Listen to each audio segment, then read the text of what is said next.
মাদকের ভয়াবহতা থেকে দেশবাসীকে রক্ষা এবং এর অপব্যবহার ও অবৈধ পাচার রোধে জনের সচেতনতা সৃষ্টির লক্ষ্যে পৃথিবীর অন্যান্য দেশের মতো বাংলাদেশও প্রতি বছর দিবসটি সরকারি উদ্যোগে পালিত হয়ে আসছে। মাদক বিরোধী ব্যাপক সামাজিক আন্দোলন গড়ে তোলাই এ দিবসের মূল লক্ষ্য।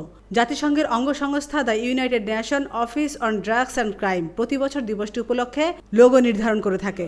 এবছরের প্রতিপাদ্য হচ্ছে মাদকের আগ্রাসন দৃশ্যমান, প্রতিরোধী সমাধান। বাংলাদেশ শিল্পকলা একাডেমির জাতীয় নাট্যশালার মূল থিয়েটার হলে আলোচনা সভা ও পুরস্কার বিতরণ অনুষ্ঠানের আয়োজন করা হয়। উক্ত অনুষ্ঠানে প্রধান অতিথি হিসেবে উপস্থিত ছিলেন স্বরাষ্ট্র মন্ত্রণালয়ের দায়িত্বে নিয়োজিত মাননীয় মন্ত্রী বীর মুক্তিযোদ্ধা আসাদুজ্জামান খান এমপি।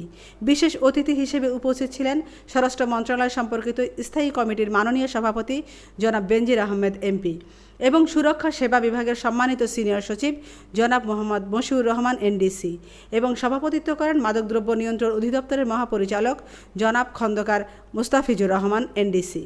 প্রধান অতিথির বক্তব্যে মাননীয় মন্ত্রী মহোদয় বলেন, তাদের স্বাভাবিক জীবনে ফিরে আসবে, তারা হাসি কান্নায় এই সমাজে তারা সম্পৃক্ত হবে, তাদের মেধায় বিকশিত করে তারা যার যার জায়গায় প্রতিষ্ঠিত হবে, এটাই আমরা চাই। বাংলাদেশে কোনো মাদক উৎপন্ন হয় না। দিবসটি উপলক্ষে সারা দেশে শিশু কিশোরদের অংশগ্রহণে মাদক বিরোধী রচনা ও চিত্রাঙ্কন প্রতিযোগিতার আয়োজন করা হয়েছে।